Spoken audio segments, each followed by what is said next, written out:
하나님의 말씀은 마가복음 3장 1절에서 6절까지의 말씀입니다. 예수께서 다시 회당에 들어가시니 한쪽 손 마른 사람이 거기 있는지라 사람들이 예수를 고발하려 하여 안식일에 그 사람을 고치시는가 주시하고 있거늘 예수께서 손 마른 사람에게 이르시되 한가운데에 일어서라 하시고 그들에게 이르시되 안식일에 선을 행하는 것과 악을 행하는 것 생명을 구하는 것과 죽이는 것 어느 것이 옳으냐 하시니 그들이 잠잠하거늘 그들의 마음이 완악함을 탄식하사 노하심으로 그들을 둘러보시고 그 사람에게 이르시되 내 손을 내밀라 하시니 내밀매 그 손이 회복되었더라. 바리새인들이 나가서 곧 헤롯 당과 함께 어떻게 하여 예수를 죽일까 의논하니라. 아멘. 어떤 사람들은 큰 숲을 보고 또 어떤 사람들은 섬세한 나무 무늬까지 보는 사람들이 있어요. 텔레비전에 나오는 드라마, 예능 프로, 가요 프로 이런 프로그램들을 보면서 늘 따라붙는 주제가 한 가지 있다는 것을 알았습니다. 한참 보다 그러더라고요. 저 사람 했네. 네, 성형을 했다는 거예요. 무슨 옷을 입었네, 어떤 액세서리를 했네, 이런 말들을 하더라고요. 그 컨텐츠 자체에 집중하는 것보다 그 주변의 다른 것들에 관심이 참 많다는 것을 알았습니다. 여러분 예배 드릴 때 예배만 드리십니까? 다른 어떤 것들에도 신경을 참 많이 쓰고 계십니까? 오늘은 목사님이 어떤 넥타이를 하고 나왔나, 어떤 정장을 입고 나왔나, 심지어 어떤 양말을 신고 계시나 싶은 것까지 아주 세세하게 관찰하시는 성도들이 있다는 것을 알았습니다. 우리는 무언가를 바라볼 때 단지 그 한 가지만을 보지는 않습니다. 분위기나 또 다른 것들도 볼 수 있는 안목이 있어요. 이것은 사람들이 가진 일종의 특징입니다. 그런데 오늘 본문에도 그런 특징이 나타나 있습니다. 예수께서 다시 회당에 오셨어요. 사람들에게 천국 복음을 전파하시겠다는 거죠. 하나님의 말씀을 가르치시겠다는 겁니다. 예수께서 회당에 오시자 거기 모여있는 모든 사람들이 예수님을 바라보았을 겁니다. 그런데 조금 독특하게 기록되어 있죠. 사람들이 예수님을 바라보았다라는 표현을 성경은 주시했다라고 기록하고 있어요. 바라봄과 주시, 그 뉘앙스가 사뭇 다릅니다. 어떤 자신들의 의도를 가지고 바라보는 것, 이것이 아마 주시했다라는 의미가 가진 내용일 것입니다. 그 주시했던 관심사가 무엇이었는지까지 명확하게 기록하고 있어요. 그들은 예수께서 병자를 고치시는가에 관심이 있었습니다. 과연 이 안식일에 병자를 고치시는가를 주시하고 있었습니다. 텔레비전에서 가수가 노래를 부르는데 그 가창력이 아니라 무엇을 입고 나왔나 관심을 쏟는 것과 마찬가지죠. 배우가 연기를 하는데 연기에 주목하는 게 아니라 성형을 했는지 안 했는지에 주목하는 것과 마찬가지입니다. 그들은 예수께서 가르치시는 천국 복음에 대해서는, 하나님의 말씀에 대해서는 별로 관심이 없었어요. 과연 이 병자를 고치시는가? 거기에만 관심이 있었습니다. 중요한 건 이것입니다. 그들이 예수를 바라보고 있었다는 거예요. 예수를 바라보고 있었는데 정작 예수께서 어떤 말씀을 하시는가에는 무관심했다니까요. 안식일에도 병자를 고치는가? 이것을 빌미 삼아 예수님을 책잡으려고 하는 것이죠. 다분히 의도가 있었던 주시였습니다. 더욱더 놀라운 것은 예수께서 그 병자를 고치실 거라는 확신이 있었어요. 생각을 해보십시오. 오늘날에도 손 마른 사람이 고침을 받았다라는 이야기를 들어본 일이 없습니다. 현대 과학으로도 어려운 일이에요. 그런데 그 옛날 예수께서 손이 말라 평생을 고통당했을 그 병자를 고치시는 일에 대해서는 기정사실화하면서 어떻게 안식일에 병자를 고치시는가 여부에만 주시할 수 있느냐 하는 것입니다. 예수께서 병자를 고쳐내신다면 그것은 하나님의 권능이 임하신 것이죠. 하나님의 통치, 하나님의 나라가 그들 가운데 임한 겁니다. 얼마나 놀라운 일입니까? 그들에게 단절되었던 하나님의 말씀하심과 임하심이 하나님의 사람을 통해 그들에게 드러나는 현장에서, 그런데 그들이 주목했던 것은 안식일을 범하는가 범하지 않는가 하는 것이었어요. 주님을 바라보고 있는데 정작 주님은 보지 못하는 거죠. 하나님의 영광, 하나님의 나라는 보지 못하는 거죠. 그 이웃의 고통과 슬픔 역시도 보지 못한 채 그저 자신들의 아집에만 사로잡혀서, 자신들의 의에만 사로잡혀서 안식일을 범하는가 범하지 않는가만 주목했다는 것입니다. 우리가 무언가에 이렇게 사로잡혀 있으면 주님을 보는 것 같으나 주님을 보지 못합니다. 회당에서 주님을 말씀하셨습니다. 그리고 사람들은 모두가 다 주님을 바라보고 있었어요. 주님을 주시하고 있었습니다. 기적이 일어나는 그 현장에서 사람들은 그 모든 것을 다 보고 있었어요. 그런데 역설적이게도 그 하나님의 나라가 선포되고 성취되고 일어나는데 그 하나님의 나라에 동참했던 사람들은 모두는 아니었다는 겁니다. 하나님의 권능으로 고통받았던 한 사람이 회복되고 하나님의 나라가 임하는 그 현장에서도 어떤 사람들은 그 하나님의 나라를 보지 못했습니다. 누리지 못했어요. 무엇보다 그들과 함께 있었던 그 이웃의 고통과 슬픔을 전혀 보지 못했습니다.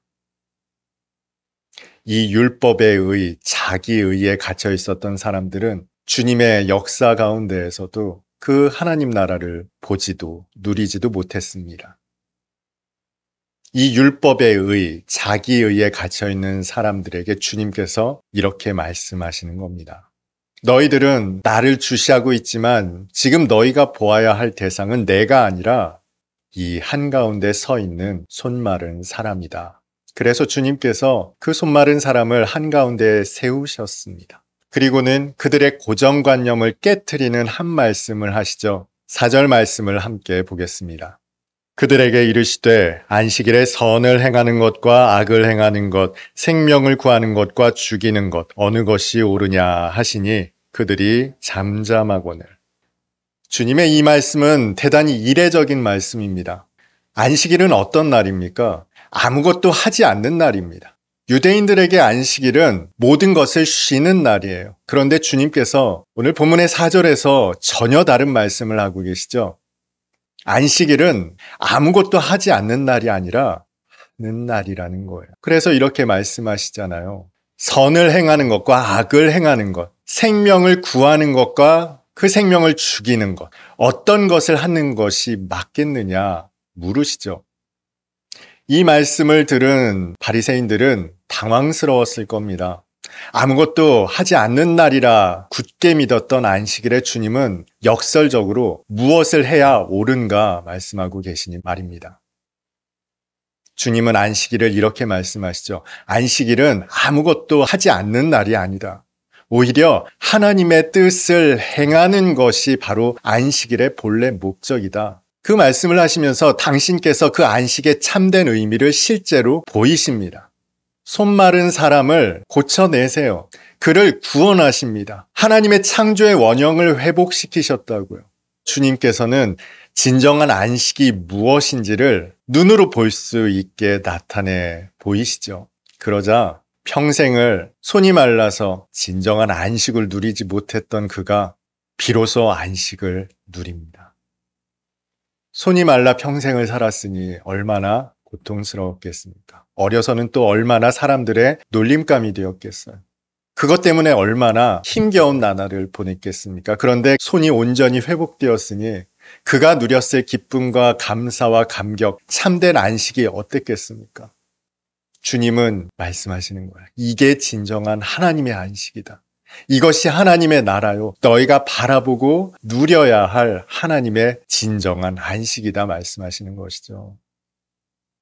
모여있는 모든 사람들이 보였습니다. 눈앞에서 하나님의 안식이 성취되는 것을, 하나님의 나라가 성취되는 것을 보았습니다. 그러자 그들이 내린 결론이 무엇입니까? 그들은 기가 막힌 결론을 내리죠. 6절입니다. 바리새인들이 나가서 곧 헤롯 당과 함께 어떻게 하여 예수를 죽일까 의논하니라. 이 얼마나 기가 막힌 결론을 내립니까? 전대미문에 하나님의 기적을 보았습니다. 하나님의 나라가 임하는 것, 하나님의 구원이 선포되는 것을 봤어요. 그런데 그들이 내린 결론은 어떻게 하면 저 예수를 잡아 죽일까 하는 것이었어요. 하나님의 나라를 보고도, 하나님의 참된 안식을 보고도 그들이 내린 결론이 어떻게 하면 저 예수를 잡아 죽일까 하는 것이었어요. 성도들의 가장 큰 바람은 주님 바라보기를 원하는 것인 것 같습니다. 우리의 많은 찬양이 이를 증명하죠. 주님 바라보기를 원합니다. 오직 주님만을 보기를 원합니다 하는 찬양이 우리의 입술을 통해 참 많이 고백되는 것 같습니다. 아마 성도라면 간절한 바람이 바로 그것일 겁니다. 내 평생에 주님만 바라보게 하옵소서. 이를 위해서 참 열심히 예배도 드리고 개인 경건 생활에도 최선을 다합니다. 봉사도 하고 헌금도 하죠. 그런데도 불구하고 우리는 온전히 주님을 바라보는 삶을 살지 못하는 것 같아요. 혹시 우리가 주님을 바라본다는 환상에, 착각에 빠져 사는 것은 아닌지 오늘 이 시간 잠시 돌아볼 수 있었으면 좋겠습니다. 주님 바라보기를 원한다는 교회를 향해, 성도를 향해 주님께서 오늘 말씀을 통해 우리에게 이렇게 권면하십니다. 너희가 나를 바라보겠다 주목하고 있으나 보이지 않는 나를 어떻게 바라보겠다는 것이냐. 나를 보지 말라. 나를 볼 것이 아니라 너희 한가운데 서 있는 저 손마른 사람을 보라는 겁니다. 우리 주변에 고통받는, 슬퍼하는 이웃을 보라는 거예요. 그 이웃의 고통이 보이지 않는다면, 아픔과 상처와 그 절규가 보이지 않는다면 우리는 주님을 보고 있으나 결코 주님을 보지 못하는 자들일 겁니다. 신앙이 좋다 하는 사람들이 정작 우리 주변의 이웃을 보지 못하는 경우가 있더라는 거예요. 경건 생활에는 힘쓰고 있는데, 신앙 생활은 열심히 잘하는데 내 가까운 이웃을, 그 고통과 상처를, 아픔을 보지 못하고 신앙생활하는 이 바리새인들의 모습이 오늘 예배드리는 저와 여러분의 모습은 아닌지를 돌아볼 수 있었으면 좋겠습니다. 주님이 말씀하시는 거예요. 왜 자꾸 나를 주목하려 하느냐? 너희들 내가 보이냐? 나를 주목하려 하지 말고 너희 주변에, 너희 가까운 이웃의 손마른 고통을 보라는 거예요. 그 아픔과 상처를 보라는 거예요. 그들을 긍휼히 여기는 마음으로, 불쌍히 여기는 마음으로 살피라는 겁니다. 그렇지 못하다면 아무리 주님을 보려 해도, 아무리 주님을 들으려고 해도 우리는 주님을 볼 수도 없고 들을 수도 없다는 겁니다. 우리가 바라죠. 하나님의 나라가 우리 가운데 충만하게 이루어지기를 원합니다. 그런데 여러분, 살면서 하나님의 나라가 우리에게 이루어지는 것을 보십니까? 왜 보지 못하는 것 같죠? 하나님의 나라는 우리 가운데 언제나 이루어지고 있습니다.